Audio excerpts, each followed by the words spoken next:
Nawas tidak bisa pidato, nggak bisa pidato. Suatu saat dipaksa pidato sama khalifah itu. Hei para hadirin, kamu pinter apa goblok? Nah mereka pinter, mau ngandani wong pinter, terus pinter kok ngandani gitu. Akhirnya hadirin itu kan karena seneng sama Abu Nawas itu seneng. Ya sudah Abu Nawas, kalau gitu kita goblok. Aku mau ngambil wong goblok. Akhirnya terus wassalamualaikum warahmatullahi wabarakatuh. Jadi itu Abu Nawas juga bisa pidato, tapi dia tahu saja caranya menyelesaikan masalah. Jadi itu Abu Nawas. Jadi ya orangnya kacau tapi cerdas itu, makanya jadi guyonan. Sebenarnya Abu Nawas itu figur yang nyata, tapi tidak senaif yang diceritakan orang-orang di anekdot itu. Ya, beliau itu orang soleh ketika era Harun ar-Rasyid. Tapi ya tadi karena banyak cerita yang macam-macam. Ya, Abu Nawas itu, makanya ini cerita anekdot. Jadi riwayatnya nggak jelas tapi lucunya jelas. Jadi itu. Dia itu mangkel punya tetangga profesor ahli astronomi. Adiknya itu mau iso omong tok. Abu Nawas mau pinter molak-malik omong, kan masyhur itu dia cerita hari Senin tanggal sekian lihat Abu Nawas di alun-alun mau terbang. Orang lihat semua itu Abu Nawas itu ya sudah di podium ya hanya gitu-gitu tok. Kok nggak mau terbang-terbang? Ya mau itu ya tidak. Wassalamualaikum warahmatullahi wabarakatuh. Yang bilang Abu Nawas terbang siapa? Abu Nawas mau terbang. Yang namanya mau itu ya tidak.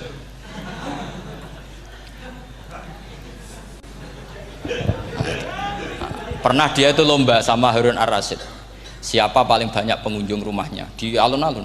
Harun ar-Rasyid bikin khemah, dia bikin khemah. Tentu cerita ini bohong, yakini ini bohong, makanya ini bohong tenang. Makanya ini anekdot, hanya guyonan. Harun ar-Rasyid karena dia raja itu ada apel, ada makanan macam-macam.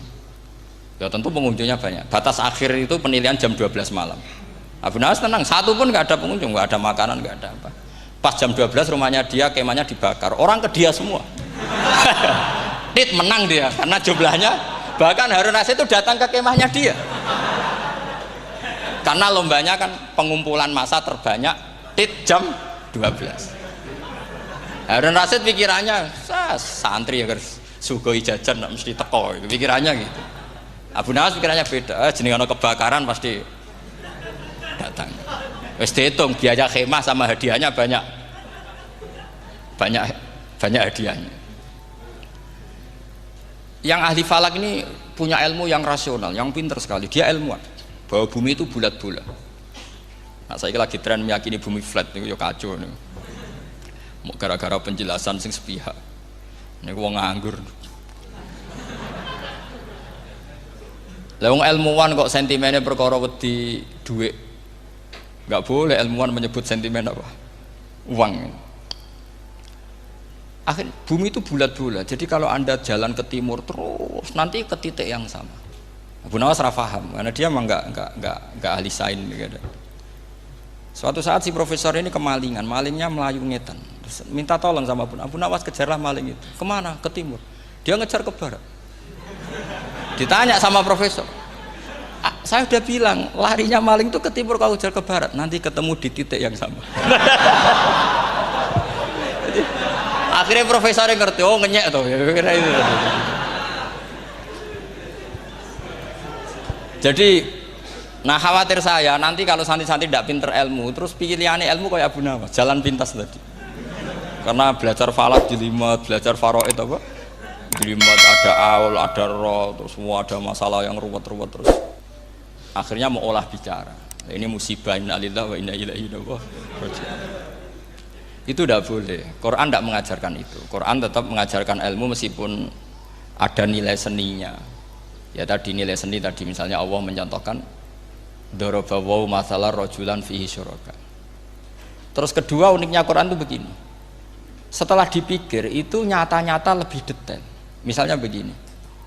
Ketika Allah mencontohkan ba'udah itu nyamuk. Itu orang-orang kafir itu bilang gini, "Ya Muhammad, Tuhan Anda kehilangan stok ilmiah." Sehingga contoh itu enggak yang dahsyat tapi sekedar nyamuk. Wong nyamuk kok digawe contoh. Mbok ya contoh itu dinosaurus, tak jerapah, tak apalah yang keren itu. Mosok contoh apa? Nyamuk. Terus Allah menjelaskan innallaha la yastahyi ayyadriban apa? Matsalam ma. Contoh apa saja?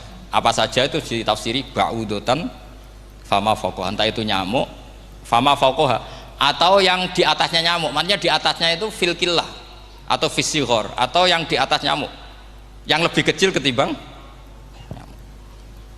Sekarang saya contohkan kata Rasulullah, contoh yang kecil saja, nggak usah bikin nyawa, nggak usah, itu terlalu mustahil. Seorang pemahat patung, terus kamu pesen, Pak aku gaekno patung gajah, mesti muni sanggup. Tak muni, Pak gaekno patung gajah ukurannya ya semestinya gajah, oke. Tapi Pak aku gaekno patung nyamuk, ukurannya ya sak nyamuk, kira-kira sanggup apa enggak? Artinya ketika Allah gawe nyamuk itu lebih sulit ketimbang gawe gajah, apa lebih mudah? Lebih sulit, karena nyamuk yang sudah kecil dia punya alat kelamin, terus seberapa juga alat kelaminnya juga tetap harus ada lubangnya, terus seberapa juga. Temen saya malah ada yang cangkem elek bilang gini, lalu ya punya kumannya seberapa. Nah ini pentingnya ngaji akal, kamu jangan hanya bilang wow dinosaurus, jerapah, seru nyamuk. Nah karena orang sudah ada itibar dengan nyamuk, didatangkanlah nyamuk banyak. Sebenarnya nyamuk banyak itu mergo mangkel, gak diperhatikan itu. Makanya terus. Lah ini saya tahadus binemat, istri saya itu sering protes. Istri saya kalau manggil saya Gus karena orang Jawa Timur, itu sama-sama jagongan itu, saya itu tidak pati sering digigit nyamuk, ya digigit tidak sesering sampean, itu jelas. Terus saya tanya, Gus punya doa apa, kenapa tidak pati begitu digigit nyamuk? Saya bilang karena saya sudah tahu hikmahnya nyamuk, jadi harusnya dia sudah tidak nyerang saya, kata saya itu. Makanya ini ijazah, agak mandi salah sampean gitu. Karena tadi logika yang terbangun gitu, kalau Allah bikin gajah, melubangi belalai gajah itu masih masuk akal, bahkan saat kita bikin patung masih bisa.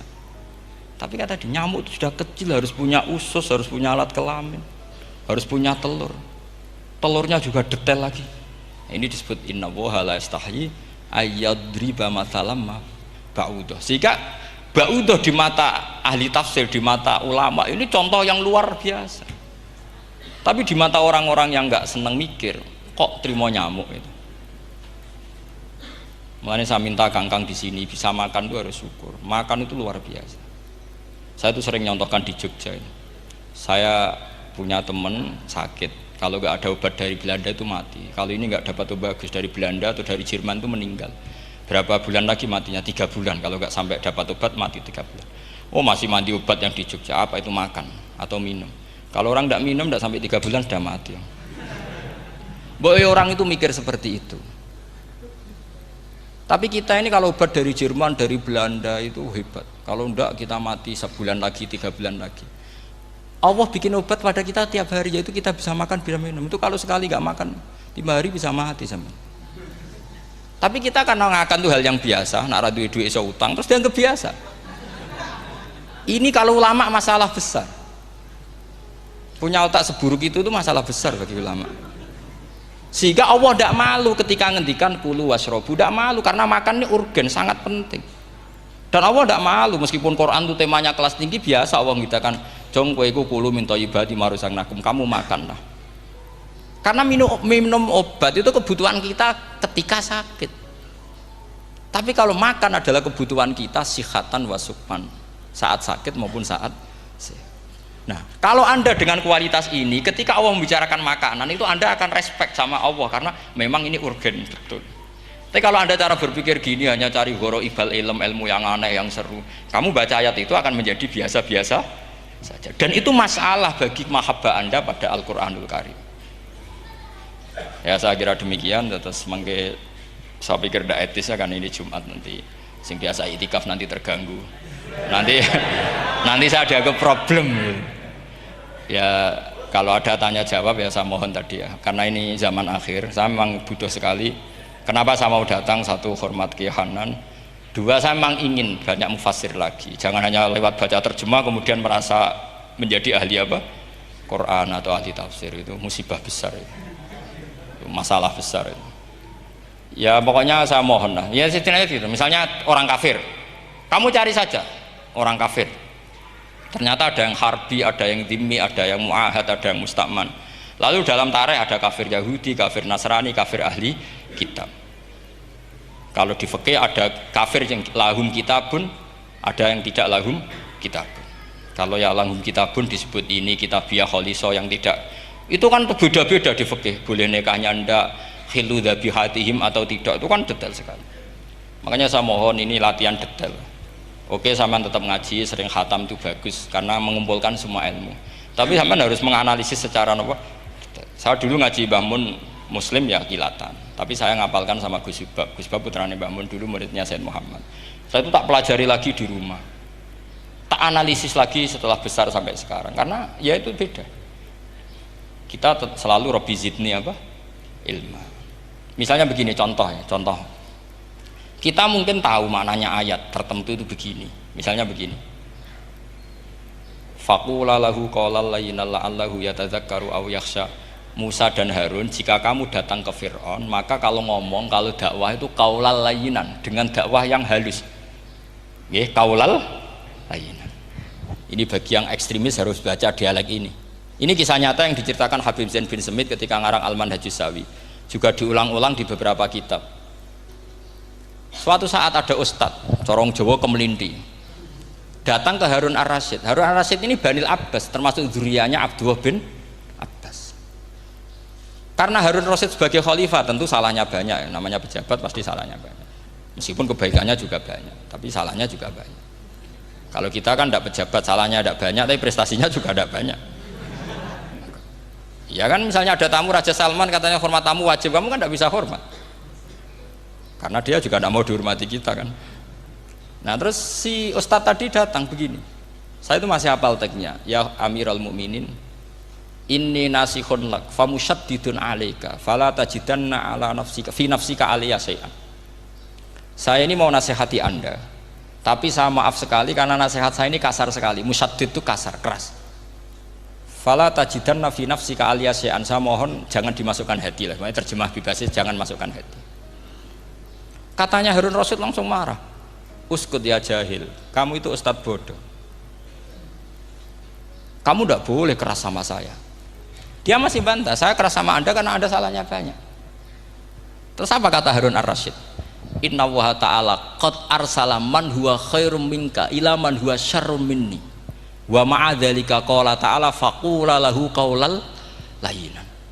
Allah mengutus orang yang jelas lebih baik ketimbang kamu, yaitu Musa dan Harun. Musa dengan ustadz ini baik mana? Tidak, sama jawab saja. Baik Nabi Musa kan? Ilaman huwa syarrun minni. Fir'aun dengan Harun Ar-Rasyid buruk mana? Buruk Fir'aun.